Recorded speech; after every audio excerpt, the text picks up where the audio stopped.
প্ৰথমে আপোনালোকক নমস্কাৰ জনাই মোৰ চেনেললৈ স্বাগতম জনাইছো। আজি মই আপোনালোকৰ মাজলৈ বহুত ধুনীয়া ৰেচিপি এটা লৈ আহিছো। এয়া দেখিছেনে, মই কাঁহীখনত ধুনীয়াকৈ সজাই থৈছো। এয়া হৈছে লাড়ু ৰেচিপি। লাড়ুটো ওচৰৰ পৰা দেখুৱাইছো, চাওকচোন কিমান ধুনীয়া বগা চকচকীয়া আৰু মিহি, খাবলৈ বহুত সোৱাদ লগা হয়।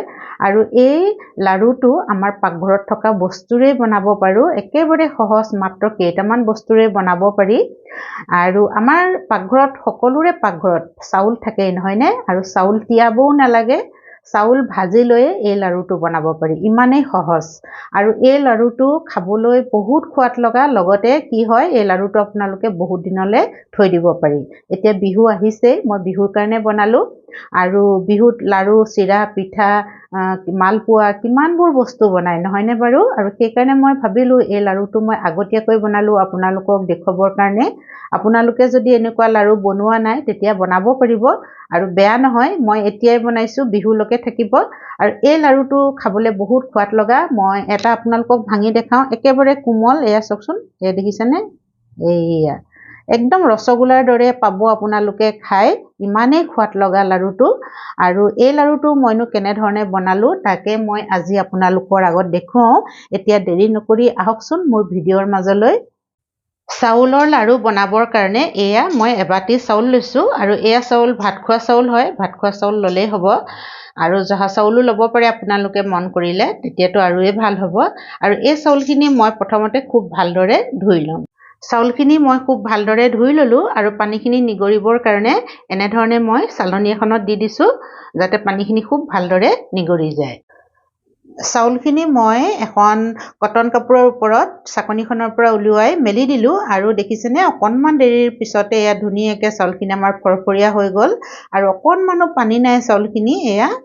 আৰু এতিয়া আমি এই চাউলখিনি ভাজিব লাগিব। গেছটো জ্বলাই মই কেৰাহী এখন পাতি দিলোঁ, আৰু কেৰাহীত এয়া মই চাউলখিনি দি দিছোঁ। চাউলখিনি আমি ভাজিব লাগিব, আৰু গেছৰ ফ্লেমটো মই ল' কৰি ৰাখিছোঁ দেই। অকণমান মাজে মাজে মিডিয়াম কৰি দিম। হাই ফ্লেমত চাউল ভাজিব নালাগে। চাউলখিনি আমি খুব সাৱধানতাৰে লাহে লাহে ভাজিব লাগিব, যাতে চাউলখিনি ৰঙা পৰি নাযায়। আৰু চাউলখিনিৰ লগতে মই কেইটামান কাজু দি দিছোঁ এয়া।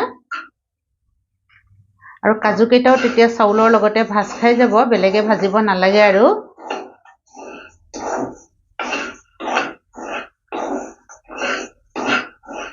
চাউলখিনি ভাজোঁতে আমি এটা কথা মন কৰিব লাগিব, যাতে চাউলখিনি আমাৰ ৰঙা পৰি নাযায়।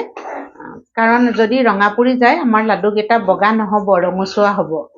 সেইকাৰণে খুব সাৱধানতাৰে ল' ফ্লেমতে মই এইখিনি ভাজি থাকিম।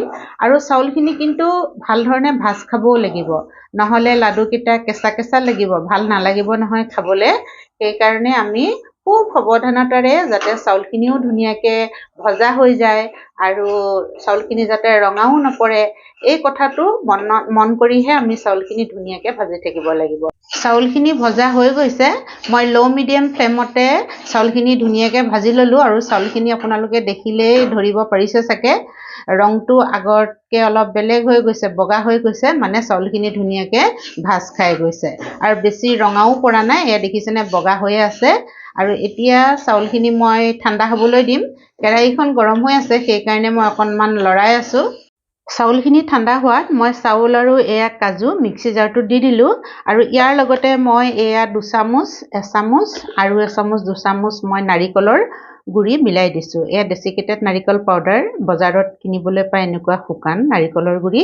এইটো খুব ভাল হয়, দিলে খাবলৈ বহুত সোৱাদ লগা হয়। কাজু আৰু নাৰিকলৰ গুড়ি যদি অকণমান মিলাই দিওঁ, আমাৰ লাড়ুটো খাবলৈ বহুত সোৱাদ লগা হ'ব।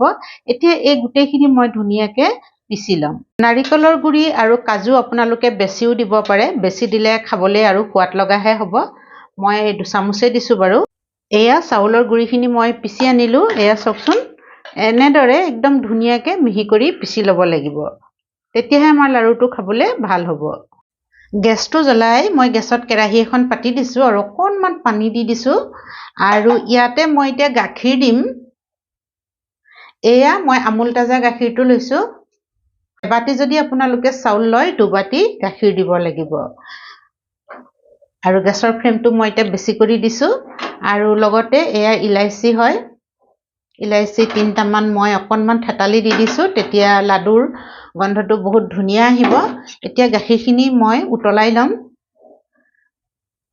আমুল তাজা গাখীৰটো বহুত ডাঠ হয় আৰু আমুল তাজা গাখীৰটো দিলে বেলেগে পাউডাৰ গাখীৰ দিব নালাগে। আৰু গাখীৰখিনি আমাৰ ধুনীয়াকৈ উতলি গ'ল। এতিয়া ইয়াত আমি চেনি দিব লাগিব আৰু চেনি এয়া দেখিছেনে, আমি যিটো বাতিৰে চাউল লৈছিলোঁ সেইটো বাতিৰে আধা বাতি, এবাতি চাউলত আধা বাতি চেনি দিলে বহুত ধুনীয়াকৈ লাডুটো মিঠা হয়। আৰু যদি আপোনালোকে ভাবে কম মিঠা খাওঁ তেতিয়া অকণমান কম কৰি দিব, আৰু যিসকলে বেছি খায় তেওঁলোকে অকণমান বেছি দিব পাৰে। আৰু এতিয়া চেনিখিনি গলিবৰ কাৰণে মই অকণমান গাখীৰখিনি আকৌ এবাৰ গৰম কৰি লৈছোঁ আৰু হাতাখনেৰে লৰাই আছোঁ। গাখীৰৰ পৰা মই ইলাইচিকেইটা উলিয়াই দিলোঁ, কাৰণ গোটা গোটা হৈ আছে। লাডুত তেনেধৰণে থাকিলে ভাল নালাগিব। আৰু আমাৰ চেনিখিনিও ধুনীয়াকৈ গলি গ'ল। এতিয়া এয়া পিঠাগুড়িখিনি অলপ অলপকৈ মই দি যাম।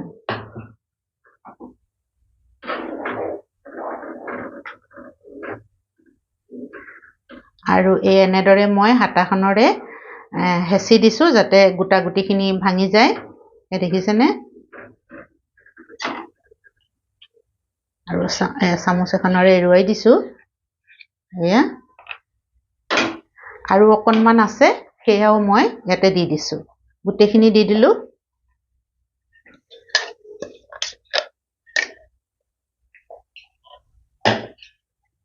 আৰু এতিয়া মই এইখিনি লাহে লাহে খুব ধুনীয়াকৈ লৰাই থাকিম। আৰু গেছৰ ফ্লেমটো ল' কৰি ৰাখিছোঁ, আৰু হাই কৰিলে জ্বলি যাব। সেইকাৰণে খুব সাৱধানতাৰে আমি এয়া দেখিছে নহয়, এনেদৰে লৰাই থাকিব লাগিব। আপোনালোকে দেখিছেনে আমাৰ পিঠাগুড়িখিনি একদম ডাঠ হৈ আহিছে। এতিয়া আমি ইয়াতে মিলাম এচামুচ গৰুৰ ঘিউ। আৰু গৰুৰ ঘিউ এচামুচ মিলাই দিলে খাবলৈ বহুত সোৱাদ লগা হয়। আৰু এতিয়া ঠাণ্ডা হয়, এচামুচ যদি আমি ঘি মিলাই দিওঁ সোৱাদটোতো বাঢ়িব আৰু আমাৰ হেল্থৰ কাৰণেও বহুত ভাল। এতিয়া এই গোটেইখিনি মই আকৌ এবাৰ ধুনীয়াকৈ লৰাই থাকিম। আৰু গেছৰ ফ্লেমটো একদম কম কৰি থৈছোঁ দেই, নতুবা জ্বলি যাব। একদম ধুনীয়াকৈ ডাঠ হৈ গ'ল আৰু এতিয়া লাড়ু বনাব পৰা হৈ গৈছে। আৰু গেছৰ ফ্লেমটো মই অফ কৰি দিলোঁ। অফ কৰাৰ পিছতো অকণমান কেৰাহীখনত মই এনেদৰে লৰাই আছোঁ, কাৰণ কেৰাহীখন গৰম হৈ থাকে, তেতিয়া আৰু অকণমান ধুনীয়াকৈ ডাঠ হৈ যাব। আৰু এটা কথা মই আপোনালোকৰ আগত কওঁ, আমি যেতিয়া পিঠাগুড়িৰে বা চুজিৰে লাডুৱে বনাওঁ, লাগে বৰফিয়ে বনাওঁ, তেতিয়া আমি কি কৰিব লাগে, ঠাণ্ডা হোৱাৰ পিছত এয়া যেতিয়া ঠাণ্ডা হৈছে, হাতেৰে চুব পৰা হৈছে, তেতিয়া অকণমান এনেদৰে মই এটা সৰুকৈ লাডু বনাই আছোঁ, দেখিছেনে?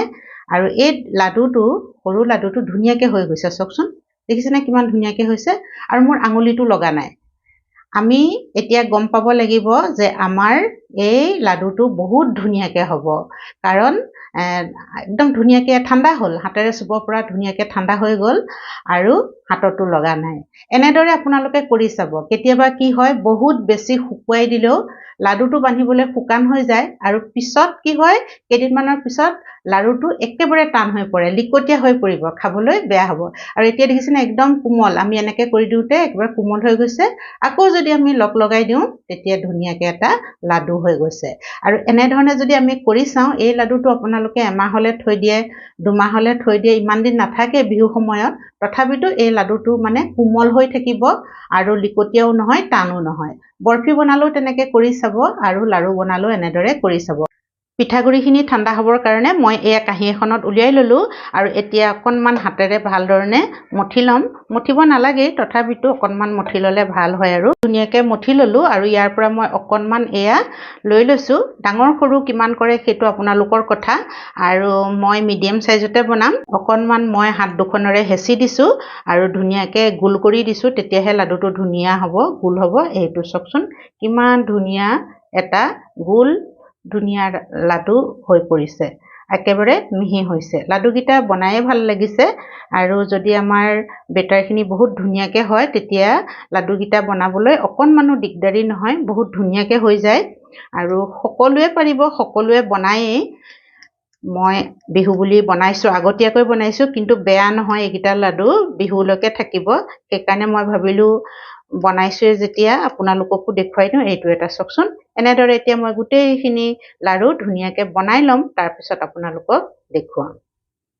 লাডুবোৰ বনাই হৈ গ'ল মই ধুনীয়াকৈ কাঁহী এখনত সজাই থৈছোঁ দেখিছেনে কিমান ধুনীয়া লাগিছে প্ৰতিটো লাডুৱে একদম বগা চকচকীয়া গোল হৈছে বনায়ো ভাল লাগিল ইমান ধুনীয়াকৈ হৈ গৈছে খাবলৈ বহুত সোৱাদ লগা হয় আৰু আপোনালোকে বনাইছে যদি খোৱাটোৰ কথা গম পায়েই যিসকলে বনোৱা নাই তেওঁলোকে বিহুত এই ভিডিঅ'টো চাই বনাব পাৰিব আৰু আপোনালোকে দেখিলে এতিয়া মই লাডু কেইটা কেনেধৰণে বনালোঁ ইমান সহজে পাকঘৰত থকা বস্তু কেইটামানৰ সৈতে নহয়নে বাৰু যদি ভিডিঅ'টো চাই ভাল পালে লাইক কৰিব শ্বেয়াৰ কৰিব আৰু কমেণ্টছ কৰিব যিসকলে মোৰ চেনেলটো ছাবস্ক্ৰাইব কৰা নাই তেওঁলোককো অনুৰোধ কৰিছোঁ যাতে মোৰ চেনেলটো ছাবস্ক্ৰাইব কৰি লয় আৰু কাষতে থকা বেল আইকনটো দবাই দিয়ে তেতিয়া নতুন নতুন ভিডিঅ'বোৰ আপোনালোকে সোনকালে পাই থাকিব আপোনালোকৰ মৰম সহায় সমৰ্থনৰ কাৰণে আৰু শেষলৈকে যে ভিডিঅ'টো চালে তাৰ কাৰণে মই আপোনালোকক হৃদয়ৰে বহুত বহুত ধন্যবাদ জ্ঞাপন কৰিছোঁ